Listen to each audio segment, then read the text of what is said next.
तो आज हम बात करेंगे परीक्षा के विषय में।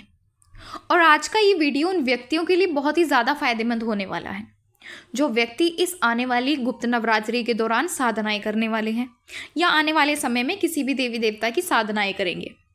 तो इसलिए अगर आप हमारी वीडियो को पहली बार देख रहे हैं तो हमारे चैनल को सब्सक्राइब कर लीजिए, क्योंकि हमारे चैनल पर आपको इस प्रकार की भक्ति, पूजा पाठ और साधनाओं से जुड़ी वीडियो मिलती रहेंगी। इसके साथ ही चैनल को सब्सक्राइब करने के बाद नोटिफिकेशन बेल को ज़रूर प्रेस कर लीजिए, ताकि जब भी हम अपने चैनल पर कोई वीडियो अपलोड करें तो सबसे पहले उस वीडियो की नोटिफिकेशन आपको मिल जाए। तो चलिए वीडियो को शुरू करते हैं और वीडियो को पूरा ज़रूर देखें और एक एक बात को गहराई से समझें। तो आज मैं आपको साधना के दौरान होने वाली परीक्षाओं के बारे में बताने वाली हूँ, क्योंकि कई बार जब साधना के दौरान परीक्षाएं होती है तो एक व्यक्ति जो नई नई साधना शुरू करता है तो उसको इन परीक्षाओं के बारे में कुछ खास ज्ञान नहीं होता कि परीक्षा किस प्रकार की होती है, क्यों होती है, इनको कैसे पार किया जा सकता है। और जिस प्रकार से एक बच्चा अपने स्कूल की परीक्षाओं से डरता है, ठीक उसी तरह एक नए साधक के मन में भी इस परीक्षा को लेकर कुछ इसी प्रकार के डर बैठा होता है। तो आज मैं आपके मन से इस डर को हमेशा के लिए बाहर निकालने वाली हूँ, क्योंकि आज जो मैं आपको बताने वाली हूँ उसको जानने के बाद आपको साधना के दौरान होने वाली परीक्षाओं से कभी भी डर नहीं लगेगा और आप आसानी से इन परीक्षाओं को पार कर जाएंगे। जैसे मान लीजिए जब स्कूल में बच्चा परीक्षा देने के लिए जाता है और उसे उस परीक्षा का सिलेबस ही ना पता हो, यानी उसको ये ही ना पता हो कि एग्ज़ाम में कौन से क्वेश्चंस आने वाले हैं, तो ऑब्वियसली सी बात है उस बच्चे को डर तो लगेगा ही। लेकिन अगर उससे पहले उस बच्चे को बता दिया जाए कि तुम्हें एग्ज़ाम में ये सिलेबस आने वाला है और तुमसे ये प्रश्न पूछे जाएंगे, तो वो बच्चा बिना डरे उस परीक्षा को देगा और पास भी होगा। उसी तरह साधना के दौरान आपके इष्ट देवी देवता भी आपकी परीक्षा लेते हैं। पर वैसे तो इन देवी देवताओं की माया को आज तक कोई नहीं समझ पाया। ये किसी भी तरह से अपने भक्त की परीक्षा ले सकते हैं, लेकिन फिर भी मैं आपको कुछ ऐसी कॉमन परीक्षा बताने वाली हूँ जो ज़्यादातर हर साधक के साथ साधना के दौरान होती है, ये जिनको मैंने स्वयं भी अनुभव किया है। और सबसे महत्वपूर्ण बात तो ये है कि साधना से डरने की बिल्कुल भी ज़रूरत नहीं, क्योंकि माँ काली या अन्य कोई भी देवी देवता अपने सच्चे भक्तों की ही परीक्षा लेते हैं और वो हर किसी की परीक्षा नहीं लेते। साधना के दौरान केवल उन्हीं व्यक्तियों की परीक्षा ली जाती है जो अपने इष्ट देव की कृपा प्राप्त करने योग्य होते हैं। इसीलिए अगर साधना के दौरान आपकी परीक्षा हो रही है तो इस परीक्षा से बिल्कुल भी मत घबराएं। इसके साथ ही साधना के दौरान परीक्षा होने का मतलब ये भी है कि आपकी साधना सही दिशा में जा रही है और आपकी साधना सफल हो रही है। यानी इस परीक्षा का संबंध आपकी साधना की सफलता और आपकी इष्ट देवता की कृपा प्राप्ति से है। तो चलिए अब मैं आपको एक एक करके इस साधना के दौरान होने वाली परीक्षाओं के बारे में बताती हूँ कि साधना के दौरान किस प्रकार की परीक्षाएं होती हैं और आप किस प्रकार से इन परीक्षाओं को आसानी से पार कर सकते हैं। तो सबसे पहली परीक्षा है जब आप अपने इष्ट देवी देवता के नाम से साधना के दौरान दीपक जलाते हैं या संकल्प लेकर उनका अखंड दीपक जलाते हैं, तो वो दीपक कुछ समय के बाद या थोड़ी देर बाद बंद हो जाता है। तो ये आपकी इष्ट देवी देवता की परीक्षा ही होती है और उनकी इस प्रकार की परीक्षा लेने का उद्देश्य केवल यही होता है कि क्या इस प्रकार से अखंड दीपक बंद होने के बावजूद भी क्या आपकी सेवा और भाव में कोई कमी आती है या नहीं। क्योंकि जब एक व्यक्ति पूर्ण श्रद्धा और भाव के साथ अखंड दीपक जलाता है और जब उनका दीपक बंद हो जाए तो वो व्यक्ति निराश हो जाते हैं और अपनी साधना को शुरू करने से पहले ही ख़त्म कर देते हैं और इसी चिंता में लगे रहते हैं कि कहीं हमसे कोई गलती तो नहीं हुई या हमारे इष्ट देवता हमसे नाराज़ तो नहीं है। तो इस तरह के ख्याल अपने मन में बिल्कुल भी मत लाएं और दीपक को दोबारा से प्रज्वलित करें और अपनी साधना की शुरुआत करें, क्योंकि ऐसा नहीं होता कि आपकी परीक्षा साधना के मध्य में ही आएगी या साधना खत्म होने के बाद ही आएगी। आपकी इष्ट देवी देवता आपकी परीक्षा साधना शुरू होने से पहले भी ले सकते हैं या साधना जब आपकी बीच में चल रही हो तब भी आपकी परीक्षा हो सकती है और जब आपकी साधना खत्म होने वाली हो तब भी हो सकती है। तो ये दीपक उस समय जलाया जाता है जब आपकी साधना की शुरुआत होती है तो आपके इष्ट देवी देवता आपकी परीक्षा उस समय भी ले सकते हैं। लेकिन अगर आपको इस बात के बारे में पता हो कि ये आपकी परीक्षा है, तो आप दोबारा उस दीपक को प्रज्वलित कर लेते हैं और अपनी साधना की शुरुआत करते हैं। लेकिन जिनको इस बात का नहीं पता होता कि ये उनके इष्ट देवी देवता की परीक्षा है, वो शुरुआत में ही अपनी साधना से हट जाते हैं। अब अगली परीक्षा है कि आपकी पूजा या साधना समय पर ना होना, क्योंकि साधना के दौरान समय का बहुत ही ज़्यादा महत्व होता है। यानी अगर आप सुबह 6 बजे पूजा कर रहे हैं तो आपको शाम को 6 बजे भी पूजा करनी होगी, और जितने दिन आपकी साधना चल रही है आपको उसी समय पर अपनी साधना को पूर्ण करना होगा। पर जब आपकी परीक्षा होती है तो मान लीजिए आप सुबह 6 बजे पूजा कर रहे थे, तो आपको सुबह 6 बजे अचानक से कुछ ऐसा काम पड़ेगा और आप वो पूजा नहीं कर पाएंगे। लेकिन अगर आप अपनी साधना में और अपने नियमों के पक्के हैं तो आप सभी काम को छोड़कर अपनी पूजा पाठ को करेंगे। तो इस प्रकार से ये भी एक परीक्षा होती है। अब अगली परीक्षा है अचानक से घर में लड़ाई झगड़े होने लगे। तो जब भी साधना करते हैं, और ये नॉर्मल बात है, आपके घर में लड़ाई झगड़े होने शुरू हो जाते हैं। और जैसे कि मैंने अपने पहले वाली वीडियो में भी बताया था, ये लड़ाई झगड़े 2 तरह से होते हैं।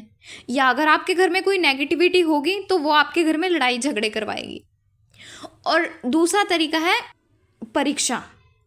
अगर आपके इष्ट देवी देवता आपकी परीक्षा लेते हैं तो भी आपके घर में लड़ाई झगड़े होते हैं। और ये लड़ाई झगड़े ऐसे नहीं होते कि किसी को मार दिया, या ऐसा नहीं होता।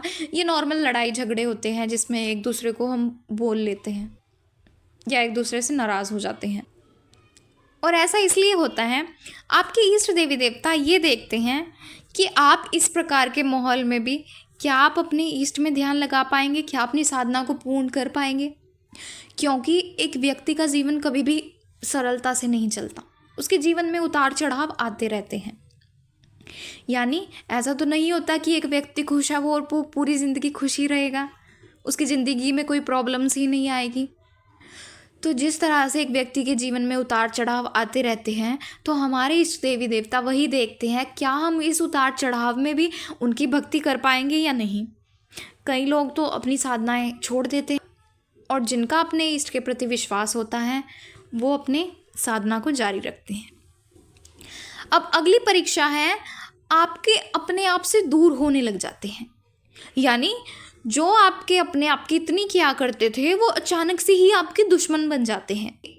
और ऐसा भी 2 स्थितियों में ही होता है, और वो 2 स्थिति ये है, अगर आपका कोई ऐसा व्यक्ति है जो आपके लिए हानिकारक है, यानी आपके लिए अच्छा नहीं है, तो इस साधना के दौरान वो व्यक्ति आपसे हमेशा के लिए दूर हो जाए। लेकिन शुरुआत में आपको थोड़ा बुरा लग सकता है कि मेरे अपने मुझसे दूर हो चुके हैं, लेकिन वो आपके इष्ट देवी देवता बुरे लोगों को आपकी ज़िंदगी से निकाल देते हैं। और दूसरी स्थिति में ऐसा इसलिए होता है कि आपके जो अपने होते हैं वही आपके दुश्मन बन जाते हैं, और ये केवल एक परीक्षा के लिए ही होती परीक्षा। और जब आपकी परीक्षा समाप्त हो जाती है तो फिर से दोबारा सब कुछ नॉर्मल हो जाता है। वो जो आपके दुश्मन बन चुके थे, आपकी बुराई कर रहे थे, वो सब दोबारा आपसे मिल जाते हैं। तो इस प्रकार से जब आपके घर में लड़ाई झगड़े हो रहे होते हैं या आपके अपने आप से दूर हो जाते हैं, तो इस कारण कई व्यक्ति अपनी साधनाओं को बीच में ही छोड़ देते हैं, जो कि बहुत गलत है और ऐसा नहीं करना चाहिए, क्योंकि ये परीक्षा ही होती है। अगर आपको परीक्षा में पास होना है तो अपने इष्ट देवी देवता पर पूर्ण भरोसा रखें और अपनी साधना को जारी रखें। अब अगली परीक्षा है, आपका घर में कोई आपका बहुत ही ज़्यादा प्रिय सदस्य है, जैसे आपके बच्चे हैं, आपके भाई बहन, मम्मी पापा, पत्नी या पति, जो भी हैं। इस साधना के दौरान उनको अचानक से शारीरिक कष्ट बनने लगेगा, वो अचानक से बीमार हो जाएंगे, और आपको ये लगेगा कि कहीं ये मेरी साधना करने से तो बीमार नहीं हो रहे। और अगर आपका विश्वास कच्चा है तो आप अपनी साधना को छोड़ देंगे और अपने इष्ट देवी देवता को ही दोष देने लगोगे कि इन्हीं की वजह से ये सब कुछ हो रहा है और मेरे परिवार के सदस्य बीमार होते जा रहे हैं, तो अब मैं इनकी पूजा नहीं करूँगा। तो इस प्रकार से बिल्कुल भी ना करें। अगर किसी को शारीरिक कष्ट होता है तो वो केवल थोड़ी देर के लिए ही होगा, जब तक आपकी साधना चल रही होगी। जब आप अपनी पूजा पाठ करके उठ जाएंगे तब वो शारीरिक कष्ट भी बिल्कुल ठीक हो जाएगा। यानी जितनी देर भी आपकी साधना चल रही होगी, आधा घंटा 1 घंटा, ये सिर्फ उतनी देर के लिए ही है। इसलिए इससे बिल्कुल भी घबराएं मत और अपनी साधना को पूर्ण श्रद्धा और विश्वास के साथ करें और एकाग्रता के साथ करें। अब अगली परीक्षा है, जब भी आप साधना के लिए बैठते हैं तभी आपके घर में कोई अचानक से आ जाएगा या आपको कोई बुलाने लगेगा। यानी आपकी स्थिति उस समय ऐसी हो जाएगी, आपको उस साधना से उठना पड़ेगा। पर आप ऐसा बिल्कुल भी ना करें, क्योंकि जो आपने संकल्प लिया है साधना को करने का, आप उसे आपका पूरा ध्यान अपनी साधना में होना चाहिए। इसीलिए चाहे कुछ भी हो, आप अपनी साधना से बिल्कुल भी मत उठे, अपनी साधना को पूर्ण करें।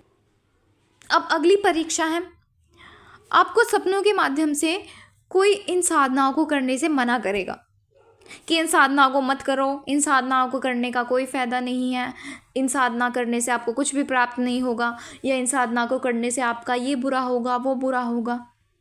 अगर इस प्रकार से आपके साथ हो तो इन पर बिल्कुल भी ध्यान मत दें। ये परीक्षाएं ही होती हैं और ये भी 2 कारणों में होती है। अगर आपके घर में नेगेटिविटी होगी तो वो आपको ज़रूर इस साधना से हटाने की कोशिश करेगी, और दूसरी स्थिति में आपकी परीक्षा है जो आपके इष्ट देवी देवता लेते हैं। अब देखते हैं अगली परीक्षा। अगली परीक्षा होती है, आपको सपनों के माध्यम से कोई भी अनुभव नहीं होंगे, क्योंकि जब भी एक व्यक्ति साधना करता है तो उसको उस साधना के दौरान उसके इष्ट देवी देवता या अन्य प्रत्यक्ष या अप्रत्यक्ष रूप से कई अनुभव होते हैं जो उनकी साधना का सफल होने का संकेत देते हैं। लेकिन जब आपकी परीक्षा होती है तो कई स्थितियों में आपको ये अनुभव होने बिल्कुल बंद हो जाते हैं। यानी ना तो आपको अपनी इष्ट देवी देवता के दर्शन होंगे, ना उनका कुछ अनुभव होगा। और अगर आपके साथ भी कुछ इस प्रकार हो तो बिल्कुल भी घबराए ना, क्योंकि ये आपकी परीक्षा ही होती है, और जब आपकी परीक्षा समाप्त हो जाएगी तो आपको दोबारा से वो अनुभव होने शुरू हो जाएंगे। अब देखते हैं अगला संकेत। अगला संकेत है सपने में खुद को मांस खाते हुए देखना। मांस खाना या तामसिक चीज़ें खाते हुए देखना।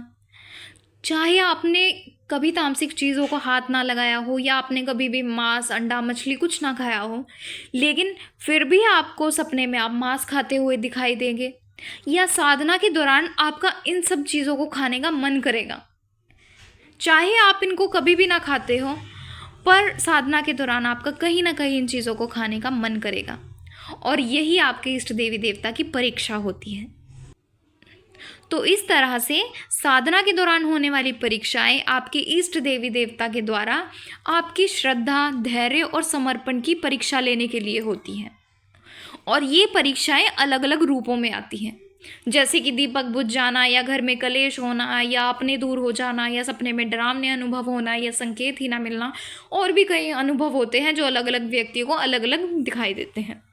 और इनका उद्देश्य आपको मार्ग से भटकाना नहीं होता या आपको पूजा भक्ति से दूर करना नहीं होता, बल्कि आपकी साधना की दृढ़ता को परखना होता है कि क्या आप अपनी साधना को पूर्ण श्रद्धा और भाव के साथ करते हैं, या आप आगे चलकर उनकी कृपा को प्राप्त करने योग्य हैं भी साधनाएं। बिल्कुल, तो इस प्रकार से ये परीक्षाएं बिल्कुल सकारात्मक होती है, यानी कि ये पॉजिटिव है, इसमें डरने की बात बिल्कुल भी नहीं है।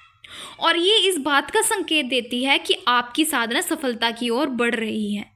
इसलिए इनसे घबराए नहीं, इन ईश्वर की कृपा माने और पूरी श्रद्धा और विश्वास के साथ अपनी साधना को जारी रखें।